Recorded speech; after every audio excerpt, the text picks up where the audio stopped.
Good morning, guys. So let's study the first chapter of class 12 book Flamingo of English, the last lesson.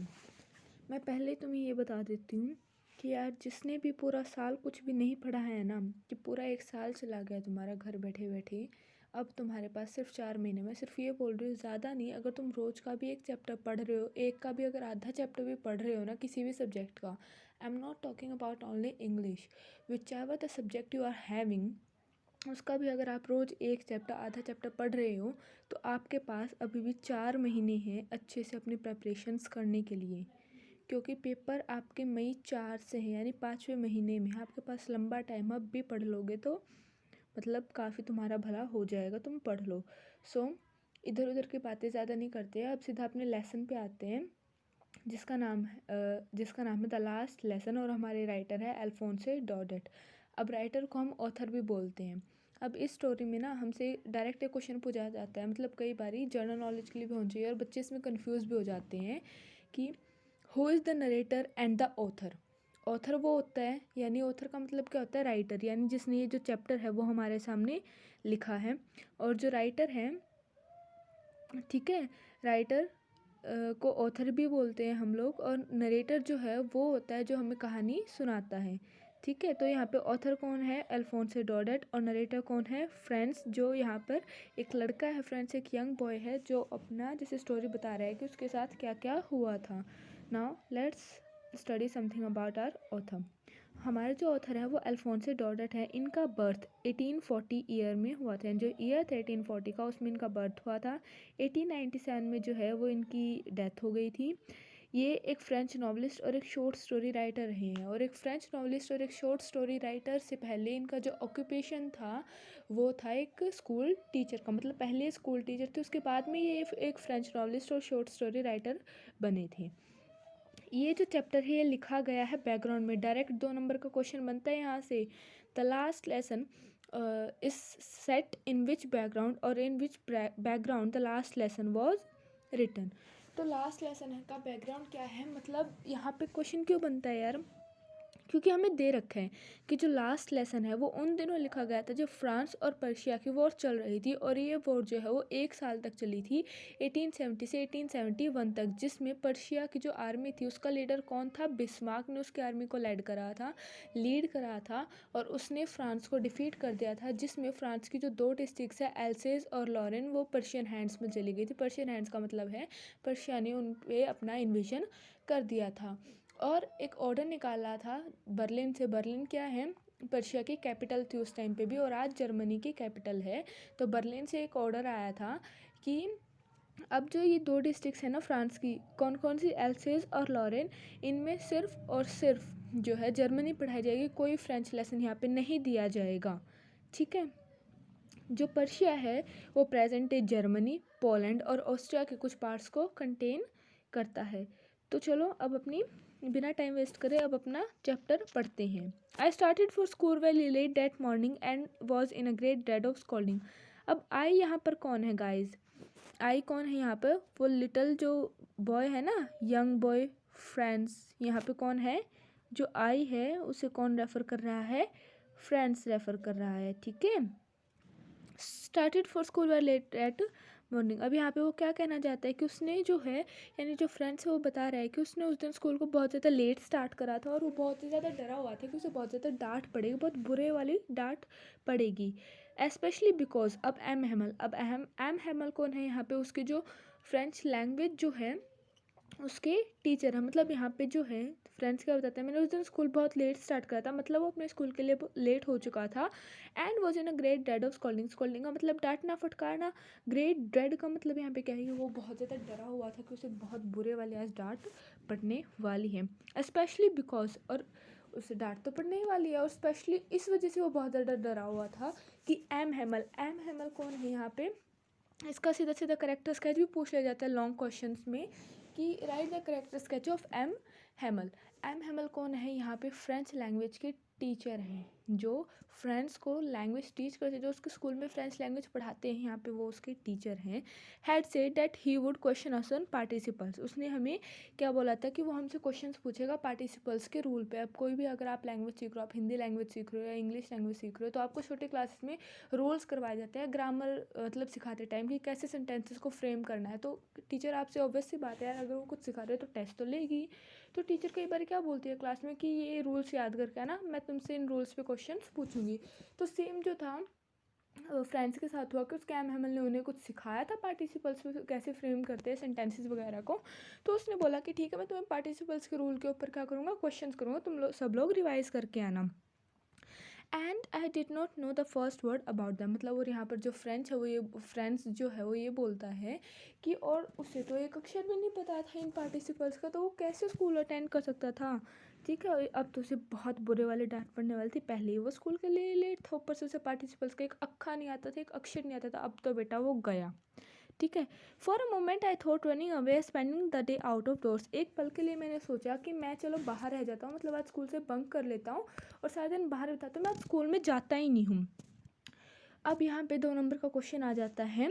It was so warm so bright, कि जो day था या जो दिन था वो बहुत ज़्यादा ब्राइट था। यहाँ पे से 2 नंबर का क्वेश्चन इस तरीके से आता है कि वट वर द थिंग्स या which were the things, what are the things which tempt friends for not attending the school. ठीक है, मतलब ऐसी क्या चीज़ें थी जो फ्रेंड्स को स्कूल से ज़्यादा अपनी तरफ अट्रैक्ट कर रही थी। यहाँ पे 3 पॉइंट्स आएंगे। ठीक है, कि जो दिन था वो बहुत ज़्यादा वार्म एंड ब्राइट था। दूसरा, जो पर्शियन सोल्जर्स थे वो ड्रिलिंग कर रहे थे। तीसरा, जो बर्ड्स है वो चिरपिंग कर रही थी at the edge of the woods, यानी पेड़ों पे बैठ के, जंगलों में जो पेड़ है वहाँ पर जो चिड़िया है वो बहुत ज़्यादा चहचहा रही थी। ठीक है, ये सब कुछ बहुत ज़्यादा टेम्पटिंग था, मतलब अपनी तरफ आकर्षित खींचने वाला था, अपनी तरफ ध्यान दिलवाने वाला था पार्टिसिपल्स के रूल्स से ज़्यादा।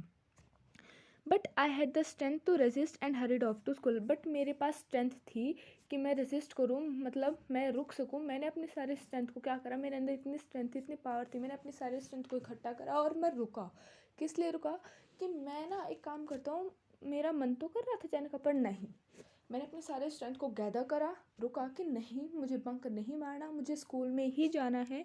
मैं चाहे आज कुछ हो, कोई नहीं, मैं अब भी जल्दी करूँगा तो मैं टाइम पे पहुँच जाऊँगा, मैं ज़्यादा लेट नहीं होऊंगा। ठीक है, और मैं जल्दी जल्दी करने लगा। And hurried off to school का मतलब, और मैं अपने स्कूल के लिए जल्दी करने लगा। When I pass the town hall there was a crowd in front of the bulletin board. अब जैसे ही मैं टाउन हॉल से जा रहा था तो मैंने मतलब बहुत ज़्यादा भीड़ देखी बुलेटिन बोर्ड के सामने। अब जो फ्रेंच है वो सोच रहा होता है कि यार शिट मैन, अब कौन सी ऐसी सड़ी हुई घटिया सी न्यूज़ आ गई जो आज फिर इस टाउन हॉल में, इस बुलेटिन बोर्ड के सामने इतनी ज़्यादा भीड़ है। यार हद हो गई है, क्या हो क्या रहा है आज ये। एक तुम पहले ही लेट, ऊपर से इतनी ज़्यादा भीड़ लगी हुई है बुलेटिन बोर्ड के सामने। अब कौन सी ऐसी खबर आ गई, अब कौन सी बुरी खबर आ गई है यार। ये बुलेटिन बोर्ड तो सच में है ना हमारे लिए ना एक मतलब शाप सा बन गया है, श्राप सा बन गया है। ये देख, पिछले 2 सालों से हमारी जितनी भी बुरी खबरें हैं ना वो सारी इधर से आ रही हैं।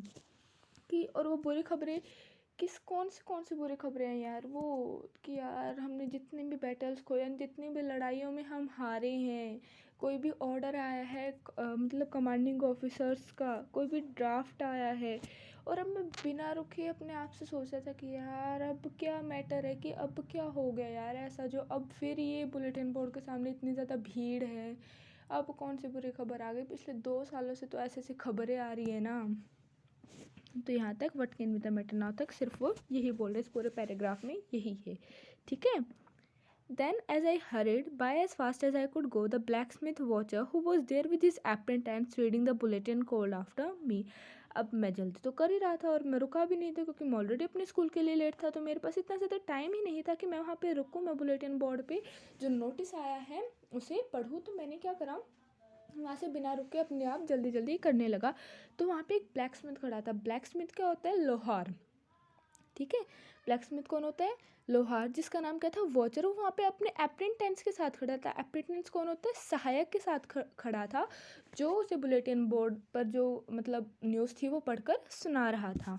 ठीक है। उस जो ब्लैक स्मिथ था उसने मुझे बोला, जो अपने अप्रेंटिस के साथ यानी जो अपने सहायक के साथ वहाँ पर खड़ा था, उसने मुझे बोला और मुझे कहा, डोंट गो सो फास्ट बब। बब मीन्स बॉय, ठीक है। You will get to your school and plenty of time. अब जैसे ही वॉचर जो है वो ये शब्द बोलता है कि don't go so fast bub, you will get to your school and plenty of time, उसी में इतनी ही बात में जो है वो फ्रेंड सोचता है कि यार मैं पहले ही ऑलरेडी लेट हूँ, ऊपर से ये और मेरे खून जला रहा है, ऊपर से ये और मेरा मजाक उड़ा रहा है। अब मैं बिना बात में से मुँह लोगों से दो चार सुनाऊँ, इससे अच्छा तो ये है कि मैं अपने स्कूल के लिए जल्दी ही करूँ, वरना मैं लेट हो जाऊँगा और वहाँ पर जाके फिर मुझे बहुत बुरे वाली डांट पड़ेगी। अब इस बात का मतलब क्या है? Don't go so fast bub, you will get to school in plenty of time. अब इस बात का मतलब क्या है कि इतनी जल्दी मत करो लड़के, इतना तेज़ मत भागो, तुम अपने स्कूल में जो है ना पहुंच जाओगे, तुम्हारे पास अभी बहुत ज़्यादा वक्त है, तुम अपने स्कूल में टाइम से पहुंच जाओगे, ठीक है। अब जैसे उसने सोचा, अब ये देखो यार तुम ऑलरेडी लेट हो और तुम्हें ऊपर से कोई ऐसे बोल दे तो तुम लोग ऑब्वियस सी बात है नहीं, ये सोचो कि यार पहले ही मैं लेट हो रहा हूँ, अब इसे दो चार बात सुना के अपना टाइम वेस्ट करूँ, इससे अच्छा मैं स्कूल के लिए जल्दी कर लो, और ये मेरा मजाक उड़ा रहा है तो इसे उड़ाने दूँ, चल मैं अपनी जल्दी से कर देता हूँ। और वो पहुँच गया एम हेमल के उस छोटे से गार्डन में हाफते हाफते। ऑल आउट ऑफ ब्रेथ का मतलब है and reached M Hamel's little garden. All out of breath मतलब हाफते हाफते। कभी भी देखो आप कहीं पे भी जा रहे हो, आप लेट हो चुके हो तो आप भागते भागते जा रहे हो और वहाँ पे पहुँचने के बाद आप रुक जाते हो, तो क्या देखते हो अपने आप को कि आपको सांस चढ़े हुए, आप हाफ रहे हो, क्यों? क्योंकि आप थक चुके हो, ठीक है। Usually when the school began there was a great bustle which could be heard out in the street. अब यहाँ पर जो है, यहाँ पर भी क्वेश्चन बनता है और इम्पॉर्टेंट क्वेश्चन बनता है, 2 नंबर में आ जाता है और 6 नंबर में भी आ जाता है, मतलब लॉन्ग क्वेश्चन में भी आ जाता है और शॉर्ट क्वेश्चन में भी आ जाता है, ठीक है। अब यहाँ पर जो फ्रेंड्स है ना, वो ये हमें बता रहे हैं कि जब भी ऑलरेडी जो नॉर्मल डेज होते हैं ना स्कूल के, तो उनमें क्या होता है कि बहुत ज़्यादा शोर शराबा होता है। बस्टल मतलब शोर शराबा होता है जो बाहर गली में भी सुनाई दे जाता है, ठीक है। ओपनिंग एंड क्लोजिंग हो रही होती है डेस्क की। अब opening and closing of the desk का क्या मतलब है? तुम्हारे डेस्क की ओपनिंग एंड क्लोजिंग थोड़ी ना होती है। पहले के टाइम पे क्या होता था, मान लो ये तुम्हारा डेस्क है ना, ठीक है, ये तुम्हारा डेस्क है, यहाँ पे ऊपर तुम्हारा वो है, मतलब जो भी तुम्हारे टेबल वगैरह हैं, तो यहाँ पे तुम्हारा डेस्क है, तुम सीधा इसमें अपनी मतलब जो भी pen pencil eraser notebook geometry box वगैरह कुछ भी तुम्हें रखना है तुम रख लेते हो। बट पहले के टाइम पे क्या होता था, ये डेस्क ना ऐसे बंद होते थे, ठीक है, ऐसे तो तुम्हारे भी बंद होते हैं, ठीक है, बट जो डेस्क है ना वो ऐसे बंद होते थे और वो ना बीच में से ऐसे डिवाइड हो रखे होते थे। कैसे हो रखे होते थे? ऐसे डिवाइड हो रखे होते थे। और उन्हें इस साइड क्या होता था, एक गेट सा होता था दोनों साइड, ठीक है। कि तुम लोग डेस्क को खोलो, बैग अंदर डालो, कॉपी निकालो, बैग अंदर डालो, उसे बंद करो और यहाँ पे अपनी नोटबुक रख लो। ऐसे ही सेम होता था कि इस साइड से करो, नेक्स्ट पीरियड लगा, जल्दी से खोलो, बैग के अंदर कॉपी के साथ दूसरी कॉपी निकालो और फिर बंद करके यहाँ पे अपनी कॉपी रख के पढ़ लो। तो ये होता था opening and closing of the desk, ठीक है। Lessons repeated in unison. Unison होता है मतलब बहुत तेज़ तेज़ से एक ग्रुप में चिल्लाना। अब देख लो यार, जब भी तुम्हारा मतलब तुम छोटी क्लासेस में होते थे या फिर तुम्हारा कभी भी कोई टेस्ट होता था छोटी क्लासेस में, या फिर अगर तुम कभी भी छोटी क्लासेस के मतलब जो यहाँ पे जूनियर क्लासेस होते हैं तो वहाँ पे उसके फ्लोर पे कभी राउंड लेने गए हो या रिसेस वगैरह में गए, तो बच्चे क्या करते हैं, जिस भी सब्जेक्ट का उनका टेस्ट होता है ना, वो अपनी नोटबुक उसके सामने अपनी डेस्क अपने टेबल पे खोलते हैं, अपने सामने रखते हैं, ठीक है। अपने हाथों को रखते हैं टेबल पे, अपने कानों को बंद करते हैं, आँखों को कई बार बंद कर लेते थे, वो याद करते हैं, वरना पढ़ते इतनी तेज़ तेज़ से हैं, इतना तेज़ तेज़ चिल्ला चिल्ला के वो लोग पढ़ते हैं कि उन्हें कान बंद करने के बावजूद भी जो है अपनी आवाज़ वो अच्छे से सुनाई देती है, ठीक है। तो इसका मतलब क्या है कि उन्हें डर है उस टीचर का, तो वो उस चीज़ को याद कर रहे थे कि हाँ भाई वो ऐसे करते हैं, अपनी तेज़ तेज़ बोलते हैं ताकि उनकी जो आवाज़ है वो कानों को बंद करने के बावजूद भी, उनके द्वारा उनके कानों को बंद करने के बावजूद भी वो उन्हें सुनाई दे, ठीक है। हो गया। And the teacher's great ruler rapping on the table. अब ये जो है वो ये चीज़ें बता रहे हैं कि जब जो यूजुअली जो नॉर्मल डेज होते थे उनमें स्कूल जब लगता था तो ये सब कुछ होता था। और टीचर का ग्रेट रूलर मतलब जो टीचर का आयरन स्केल है, टीचर का डंडा या फिर कुछ भी है, वो टीचर क्या करता है यूजुअली बच्चों को चुप कराने के लिए उसके हाथ में अगर कुछ आयरन रूलर स्केल, ठीक है, या फिर कोई डंडा वंडा होता है तो वो उसे टेबल पे मारता है कि यार चुप हो जाओ चुप हो जाओ। अगर टीचर के पास कोई डंडा वंडा नहीं है तो वो लेक्चर स्टैंड पे अपना हाथ ही मारता है कि यार चुप हो जाओ चुप हो जाओ चुप हो जाओ, ऐसे वो मारता है, ठीक है। अब वो कहता है कि यूजुअली तो ये सब कुछ होता है, ठीक है, but now it was also still. लेकिन यार आज तो हद हो गई, आज तो सब कुछ ऐसे शांत है जैसे कि संडे मॉर्निंग को सब कुछ शांत होता है। क्यों संडे मॉर्निंग को सब कुछ शांत होता है? क्योंकि संडे को मतलब हमेशा संडे को क्या होता है, स्कूल्स की छुट्टियां होती है। वो एक अलग बात है कि आजकल चल ही रही है, बट अब जो है कई स्टेट्स में जो है वो स्कूल भी ओपन होने लग गए हैं। ठीक है, अब देखो, जब मतलब स्कूल लगता था तो काफ़ी देर तक शोर शराबा बाहर भी आता ही था स्कूल का। ठीक है, लेकिन संडे मॉर्निंग क्या होता था कि संडे को छुट्टी होती थी, कोई भी स्कूल में नहीं जाती, जिसकी वजह से बिल्कुल शांत होता था स्कूल के बाहर का भी एरिया। ठीक है, but it was also still. I had counted on the commotion to get to my desk without being seen. I had counted on the commotion. अब ये जो है ना, I had counted on the commotion to get to my desk without being seen. यहाँ पे counted जो है, ये counted जो है, इसका मतलब गिनना नहीं है, इसका मतलब है प्लानिंग करना। क्या मतलब है इसका? प्लानिंग करना। यहाँ पे क्वेश्चन आ जाता है लॉन्ग में तो नहीं आता है, खैर हमेशा वैसे शॉर्ट में ही आते हैं 2 नंबर में। ठीक है, ये जो काउंटेड है ना तुम्हारे, जो काउंटेड है, ये जो काउंटेड है इसका मतलब होता है प्लानिंग करना। ठीक है, मतलब वह सब कुछ प्लान कर रहा था अपने दिमाग में कि जब भी जो कमोशन है, कमोशन का मतलब क्या होता है? हल्ला गुल्ला। कमोशन का क्या मतलब होता है? हल्ला गुल्ला। राइटिंग बेकार है तो थोड़ा देख लेना।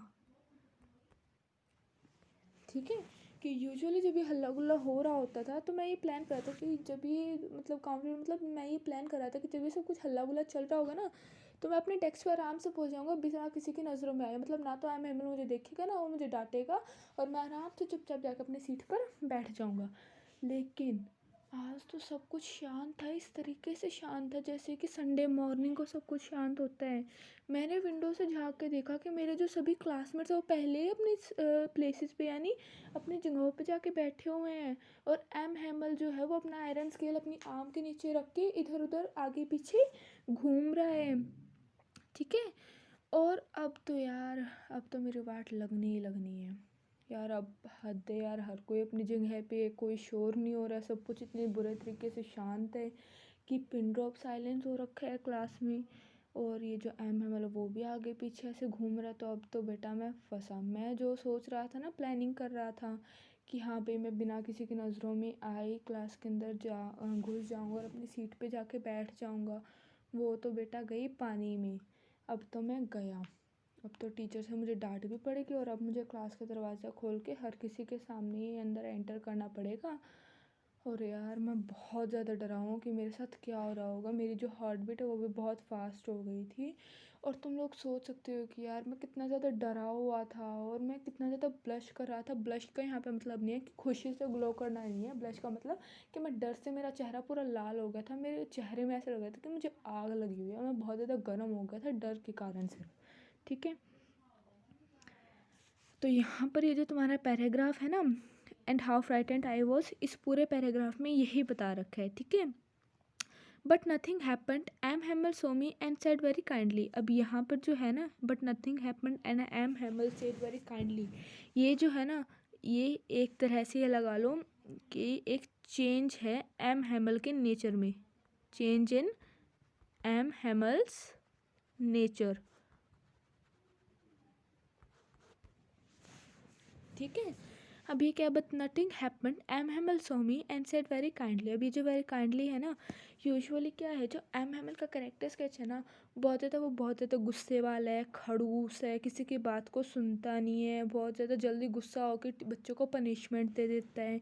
ठीक है, अब वेरी काइंडली, अब ऐसे पर्सन के नेचर में इतना प्यारा तरीके से बदलाव आना तो यार एक चेंज ही है एम हैमल के नेचर में। ठीक है, और यहाँ से चीज़ों को आप नोटिस करते जाने, यहाँ से क्वेश्चन भी बनते हैं। ठीक है, बट नथिंग हैपेंड, पर कुछ नहीं हुआ। एम ने मुझे देखा और बहुत ही प्यार से मुझे बोला कि go to your place quickly little friends, we were beginning without you. अपने अपनी सीट पर जाओ, अपनी जगह पर जाओ छोटे लड़के, फ्रेंड्स हम तुम्हारे बिना ही शुरू करने वाले थे। ठीक है, और इस बात को सुनकर जो फ्रेंड्स वो बड़ा ही शॉक्ड हो जाता है, लेकिन उसे बहुत ज़्यादा खुशी होती है कि चलो यार मुझे डांट तो नहीं पड़ी, और वो जल्दी से अपने बेंच के ऊपर से कूद कर अपने डेस्क पर जाकर बैठ जाते हैं। उसने तब तक उस चीज़ को नोटिस नहीं करा था। ये जो वर्ड्स है ना, not till then when I had get a little over my fright did I see that. ठीक है, एक मिनट दोबारा से देख लो। ठीक है, अब not till then, when I had got a little over my fright, did I see that our teacher has on his beautiful green coat, his frilled shirt. ठीक है,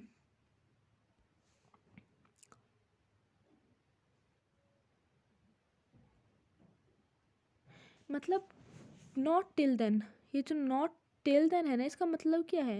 ये नॉट टिल देन जो है ना, इसका मतलब है कि तब तक नहीं, यानी तब तक नहीं। क्या तब तक नहीं? नोटिस करा मैंने, क्या नहीं करा नोटिस? ये जो है ना, that our teacher has on his beautiful green coat, his frilled shirt, अब आगे पढ़ोगे जैसे, ठीक है। मैंने तब तक उस चीज़ को नोटिस नहीं करा था जब तक मैंने अपनी फ्राइट, यानी जो मेरा जो डर था उसमें मैंने काबू नहीं पा लिया था। क्या नोटिस नहीं करा था?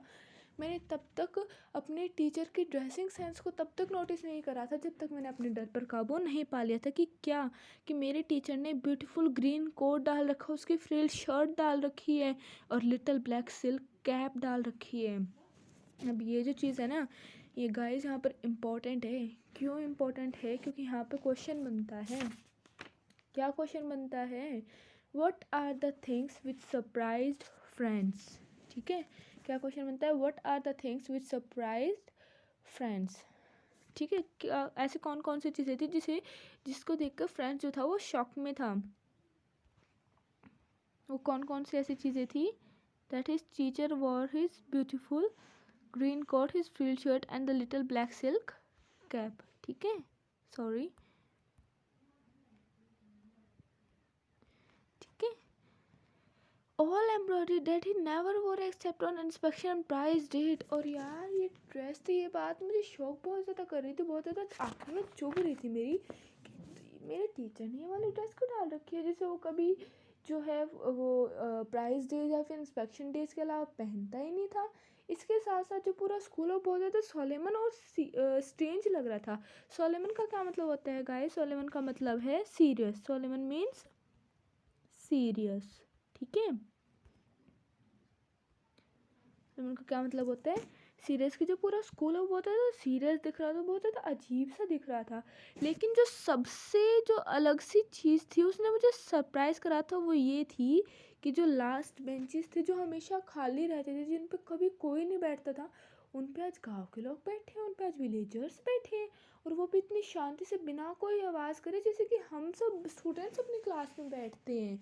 और उन जो मतलब, यार ये हो क्या रहा है आज?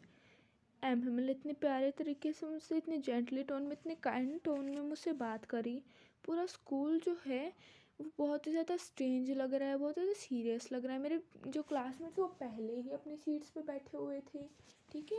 एम हेमली मेरे टीचर ने इतने अच्छे से ड्रेसिंग, वो वाली ड्रेस डाल रखी अपनी, जो ये कभी इंस्पेक्शन और प्राइस डेज पे डालता ही नहीं था उनके अलावा। और आज विलेजर्स इतनी शांति बैठे हुए लास्ट एक्सिस पर, इतनी शांति से जैसे कि हम लोग बैठते हैं अपनी क्लास में। बहुत अजीब चल रहा है आज सब कुछ। ये हो क्या रहा है? मैं किसी पैरेलल वाले वर्ल्ड में तो नहीं आ गया, मैं कहीं और जगह तो नहीं आ गई, मेरी ही क्लास है ना। मतलब जो फ्रेंड्स उसके दिमाग में सब कुछ चल रहा है, ठीक है। और उन लास्ट बेंचेस पे कौन कौन से विलेजर्स बैठे हैं? ओल्ड होसर बैठा है अपनी 3 कॉर्नर्ड हैट के साथ। 3 कॉर्नर्ड हैट क्या होती है? एक ऐसी कैट है, हैट है सॉरी, एक का कॉर्नर इधर है, एक का कॉर्नर इधर है, और एक का कॉर्नर उसका जो है वो पीछे उसका कॉर्नर है, ठीक है। उसकी 3 कॉर्नर हैट है। आगे समझ में? Farmer post master. फॉर्मर कौन होता है? जो पहले रह चुका होता है, यानी एलसीएस का जो पहले का जो पोस्ट मास्टर था, वो उसका जो मेयर था, यानी एलसीएस शहर का जो मेयर था, पहले जो मेयर रह चुका है उसे, यानी जो पहले बंदा था, ठीक है। फॉर्मर मेयर यानी जो पहले शहर का मेयर था, उसके लिए फॉर्मर वर्ड यूज़ करते हैं। तो farmer mayor, farmer post master और कुछ और उनके साथ में जो है बैठे हुए हैं। हर कोई सैड लग रहा था। और होसर एक ओल्ड प्राइमर लेके आया था। प्राइमर यहाँ पे वो घर वाला प्राइमर मत समझ लेना। प्राइमर का यहाँ पे मतलब है बेसिक बुक। किसी भी लैंग्वेज के लिए जो बेसिक बुक होती है, वो एक ओल्ड बेसिक बुक लेके आया हुआ था, जो कि थंब था उसके एजेस पे। थम्ड एट द एजेस मतलब कॉर्नर्स, ठीक है। एजेस में मतलब क्या होता है कि यार हम देखो, हम जो पेजेस को हैं वो नीचे से पलटते हैं, ठीक है, या फिर बीच में से पलट रहे थे। पर पहले के जो पहले के ज़माने के लोग जो थे तो वो क्या करते थे? For turning the pages they lick their thumb put it on the edge मतलब जो पेज का सबसे ऊपर वाला साइड वाला कौन होता है, put it on the edge and then turn the page. Same for turning the page, they lick their thumb, put it on the corner यानी edge and turn the page. ठीक है. और वो बुक पुरानी थी इस वजह से, जैसे कि वो लोग टर्न करने के लिए ऐसे करते थे ना उसे, तो वहाँ पे उसके जो कॉर्नर्स पे ना मतलब उसके जो थंब थे ना उसके निशान हो गए थे. ठीक है. एंड उसके जो स्पेक्टिकल्स थे ना, अब उसकी जो ये ओल्ड प्राइमर जो बुक थी ना वो उसने अपने घुटनों में ले रखी थी. ठीक है. और वो जो थी ना वो बुक वो थंब थी, मतलब वो बुक जो थी वो थंब थी उसके एजेस में, sorry guys, thumb at the edges and held it open on his knees with great spectacles lying across the pages. मतलब वो जो बुक थी ना वो उसकी खुली हुई जो बुक है वो उसकी जो है घुटनों में खुली हुई रखी थी, और उसके जो स्पेक्टिकल्स हैं, जो उसके जो स्पेक्स हैं ना वो उसके बुक के पेजेस में रखे हुए थे. ठीक है. कैसे रखे हुए थे अभी हम देख लेते हैं.